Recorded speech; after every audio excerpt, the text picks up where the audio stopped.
Welcome to Chillin' 101. We hope this video helps. You'll start by ensuring you're signed into the Apple ID that manages the account you want to remove. Open the Mail app now on your Mac or iPhone and make sure other Mail apps are closed to avoid syncing conflicts. If there are messages, you must keep, export mailboxes, or forward important emails to another address. This prevents accidental loss. Once done, locate the account list in Mail settings so you can proceed to disable syncing and remove the account cleanly. You now disable the account's mail sync before removing it. On Mac OS, go to Mail Preferences Accounts. On iOS, open Settings Mail Accounts. Select the account and first toggle off Mail to stop new messages.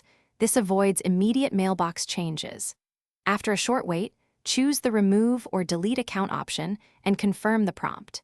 Make sure you read what data will be removed from the device versus what remains in the cloud, because removing locally differs from deleting the entire account.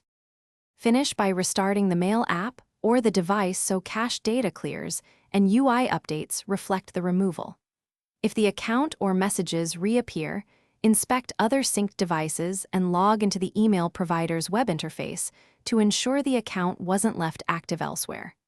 If problems persist, sign out of your Apple ID, then sign back in, or temporarily re-add the account and remove it again. This forces a fresh sync and usually resolves lingering sync metadata issues. Make sure you have backups first. Thanks for watching. Consider subscribing if we helped you.